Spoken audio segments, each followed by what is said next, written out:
علامہ فیاض احمد برکاتی کے بیانات سننے کے لیے علامہ صاحب کے official YouTube channel Fayyaz Ahmad Barkati official کو سبسکرائب کریں۔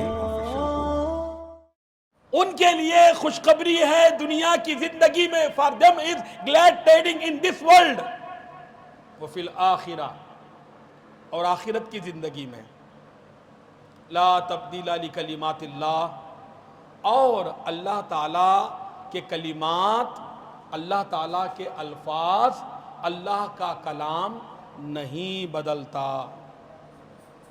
ذالک هو الفوز العظیم، بے شک وہی بڑی کامیابی ہے۔ سبحان اللہ۔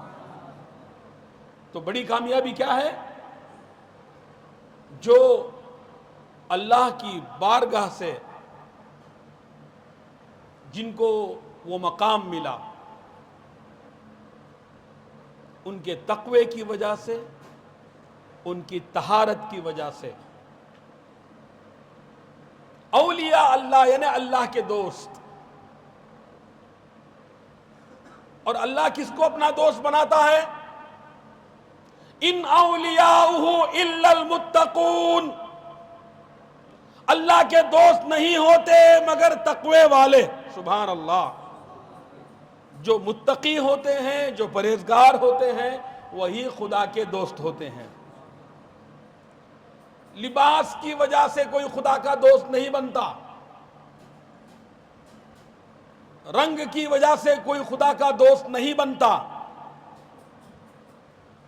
اپنے بالوں کی وجہ سے کوئی خدا کا دوست نہیں بنتا۔ خدا کا دوست بننے کے لیے جو سب سے پہلی کنڈیشن ہے، جو پہلی شرط ہے، وہ ہے ایمان۔ کیا ہے؟ کیا ہے؟ ایمان۔ اللہ نے فرمایا الذین آمنوا، تو کوئی بے ایمان اللہ کا دوست، اللہ کا ولی نہیں بن سکتا۔ کوئی بے ایمان اللہ کا دوست نہیں بن سکتا۔ ایمان والا بن جائے گا۔ ایمان والا اسی وقت اللہ کا دوست بن سکتا ہے جب اس کے پاس ایمان کے ساتھ ساتھ تقوی کی دولت ہو۔ کیا ہو؟ تقوی کی دولت ہو، پرہیزگاری ہو، زہد ہو، قناعت ہو، پاکیزگی ہو، طہارت ہو۔ جس کے پاس یہ باتیں ہوں گی تو وہ اللہ تعالیٰ فرماتا ہے کہ الذین آمنوا وکانوا یتقون، یہ جو ولی ہوتے ہیں یہ وہ ہیں جو ایمان لانے کے بعد تقوی شیار ہو جاتے ہیں، تقوی والے ہو جاتے ہیں۔ اب قرآن پاک میں اللہ تعالیٰ نے جہاں یہ بیان فرمایا، ولیوں کا ذکر اللہ نے جہاں کیا ہے، وہاں دو باتیں ان کے ذکر کو لانے سے پہلے اللہ فرما رہا ہے۔ یہ بات بڑی غور طلب ہے اور بہت توجہ کے لائق ہے۔ اللہ نے یہاں پر اس بیان کو سٹارٹ کیا ہے، شروع کیا ہے الا سے اور انا سے۔ عربی میں الا کے معنی ہوتے ہیں خبردار کرنا۔ کیا کرنا؟ خبردار کرنا، کسی کو آگاہ کرنا۔ خبردار کس کو کیا جاتا ہے؟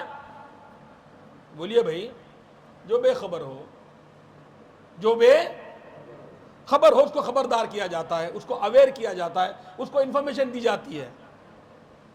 تو بے خبر کو خبردار کیا جا رہا ہے۔ انا، عربی میں انا کے معنی ہے بے شک،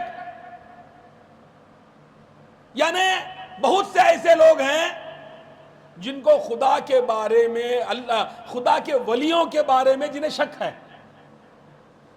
ولیوں کے بارے میں بڑے شکوک و شبہات میں مبتلا رہتے ہیں، اور جو اللہ کے ولیوں کے ماننے والے، چاہنے والے، محبت کرنے والے ہوتے ہیں، ان سے طرح طرح کے سوالات کرتے ہیں۔ آپ کیوں جاتے ہو؟ کیوں مانگتے ہو؟ کیوں ان کا نام لیتے ہو؟ کیوں ان سے محبت کرتے ہو؟ یہ ایسا اس لیے کرتے ہیں کہ انہوں نے قرآن کو نہیں پڑھا۔ قرآن کو بولیے نہیں پڑھا، قرآن کو نہیں سمجھا۔ قرآن نے 1400 سال پہلے بیان کر دیا، اے بے خبر لوگو، بولیے محبت سے، اے بے خبر لوگو جو میرے ولیوں کے مقام اور مرتبے سے غافل ہو. پھر انا، اور اے وہ لوگو جو میرے ولیوں کے مقام اور مرتبے اور عظمت اور شان کے تعلق سے شک میں ہو. Those who are unaware and those who are in doubt, let those unaware be aware and let those who are in doubt clear their doubts. جو بے خبر ہیں وہ باخبر ہو جائیں، اور جو شک میں ہیں وہ اپنے شک کو دور کر لے اور یقین کر لے کہ بے شک اللہ کے ولیوں کو نہ کوئی خوف ہوتا ہے اور نہ کوئی غم ہوتا ہے. لا خوف علیہم ولا ہم یحزنون، نہ انہیں کوئی خوف ہوتا ہے اور نہ انہیں کوئی غم ہوتا ہے.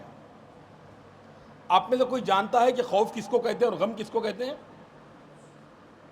خوف اور غم یہ دو باتیں ہیں.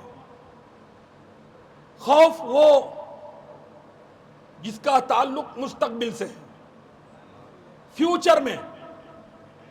آپ نے بہت سارے ان کے کچھ کام ہوں گے، کچھ پروجیکٹ ہوں گے، کچھ تمنائیں ہوں گی، کچھ آرزویں ہوں گی، کچھ مقاصد ہوں گے، کوئی کسی کام کے لیے کوشش کر رہا ہوگا.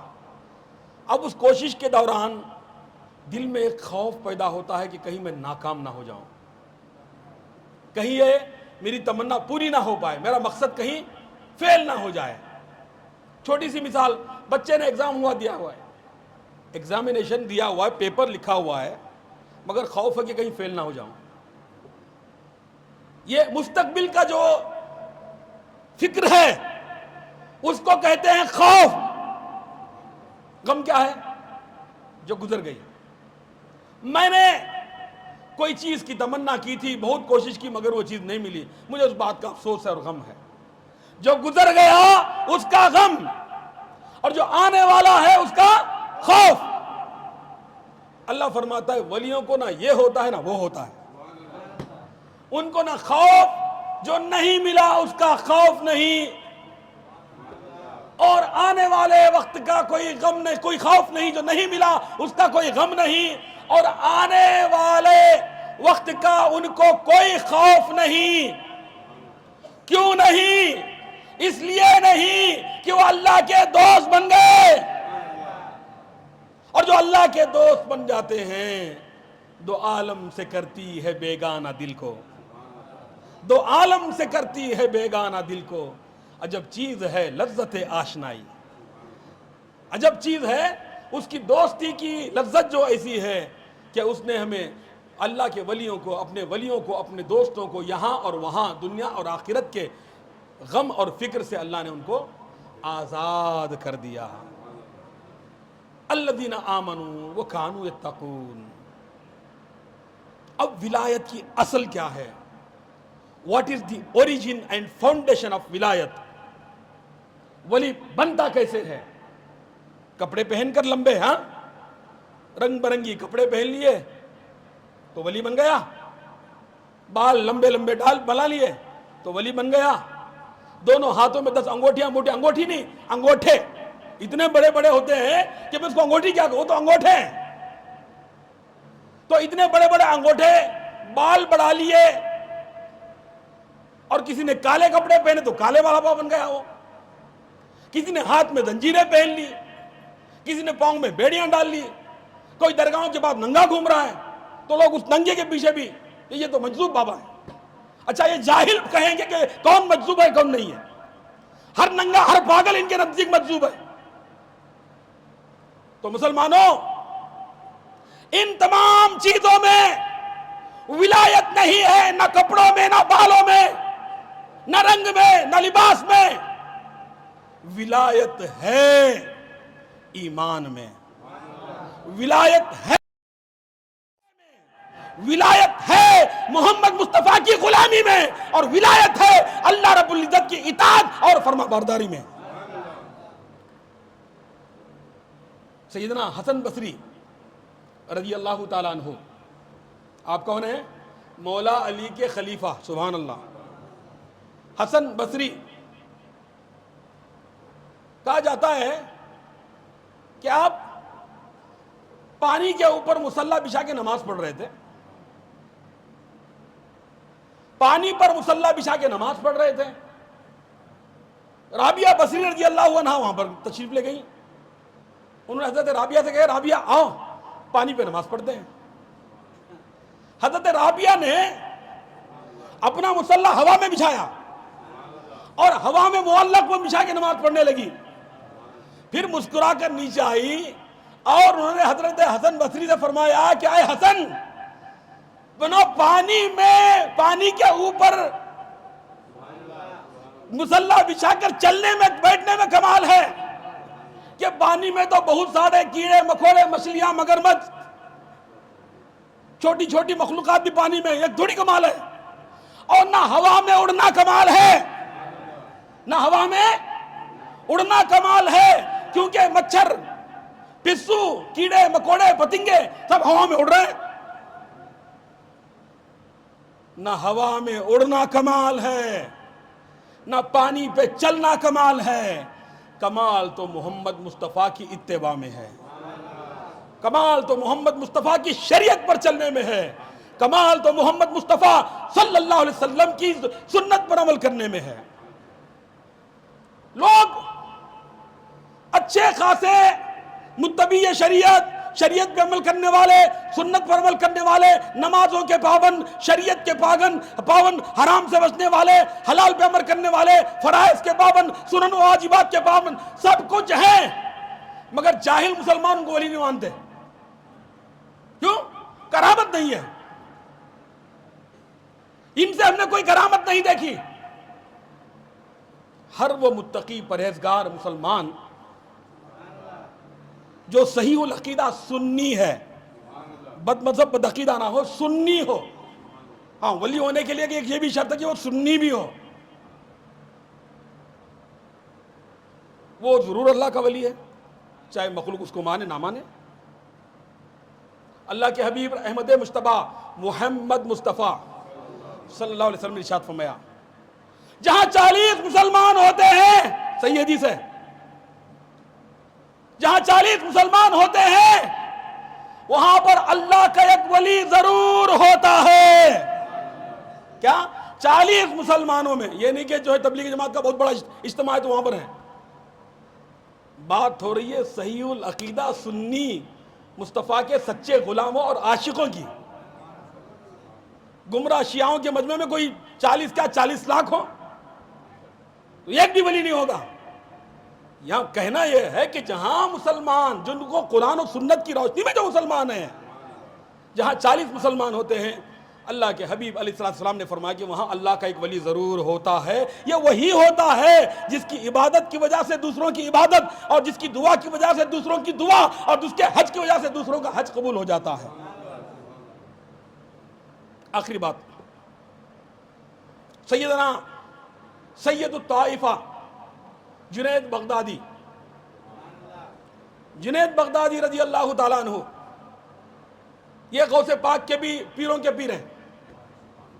جو پیرانے پیر ہیں ان کے پیروں کے دادا پیر اور پردادا پیر کے بھی یہ پیر ہیں.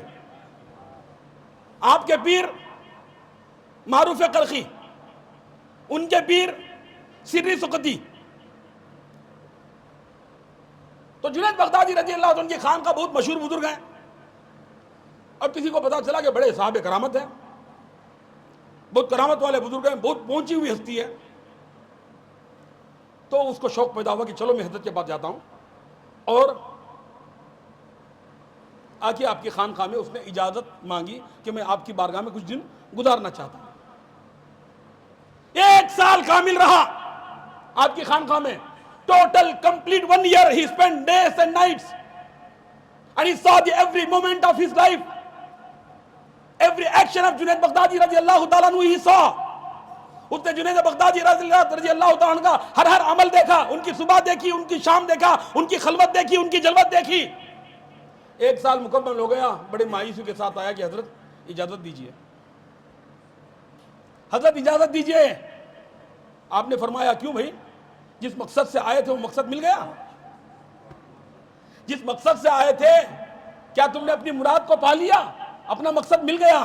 کیونکہ حضرت اس بارے میں تو بڑی مایوسی ہوئی ہے, اس بارے میں بڑی مایوسی ہوئی ہے. بھئی کیا ہوا؟ میں نے تو آپ کا بڑا نام سنا تھا کہ بڑے باکرامت ہیں، بڑے پہنچے ہوئے بزرگ ہیں، میں نے 1 سال صبح شام دن رات آپ کو دیکھا، ایک کرامت نہیں دیکھی میں نے، مجھے ایک کرامت آپ سے صادر ہوتی ہوئی نہیں نظر آئی، یہ کرامت کا آپ سے ظہور نہیں ہوا۔ سبحان اللہ سبحان اللہ، قربان جاؤ سیدنا جنید بغدادی کے جواب پر۔ سیدنا جنید بغدادی رضی اللہ تعالیٰ عنہ نے فرمایا، اے بھائی بتا ان 365 سال کے اندر کیا تم نے میرا کوئی عمل حضور کی سنت کے خلاف دیکھا؟ کیا تم نے میرا کوئی عمل حضور کی شریعت کے خلاف دیکھا؟ اس نے کہا کہ حضرت ہرگز نہیں، میں نے آپ کو کسی بھی معاملے میں سنت کے خلاف، آپ کا ہر عمل جو ہے حضور کی شریعت اور سنت کے مطابق ہوتا ہے۔ حضور نے فرمایا، اے میرے بھائی اس سے بڑی اور کیا کرامت چاہیے؟ سب سے بڑی کرامت اللہ کے رسول کی سنت اور شریعت پر عمل کرنا ہے۔ تو لہذا شریعت پر عمل اسی لیے کہا گیا الاستقامت علی الشریعت فوق الکرامہ، شریعت پر استحکام کے ساتھ عمل کرنا یہ کرامت ہے، یہ کرامت سے بھی ربط ہے۔ اللہ تعالیٰ کی بارگاہ میں دعا ہے پروردگار عالم ہمیں پہلے تو ولایت کی تفہیم عطا فرمائے کہ ولی کون ہوتا ہے، اس کو قرآن و سنت کی روشنی میں سمجھنے، پھر اللہ کے ولیوں سے محبت کرنے کی اللہ ہمیں توفیق عطا فرمائے، اور ان کی بے ادبی اور گستاخی سے اللہ ہمیں بچنے کی توفیق عطا فرمائے، کیونکہ اللہ فرماتا ہے جو کوئی میرے ولی سے عداوت اور بغض رکھتا ہے میں اس کے خلاف اعلان جنگ کرتا ہوں۔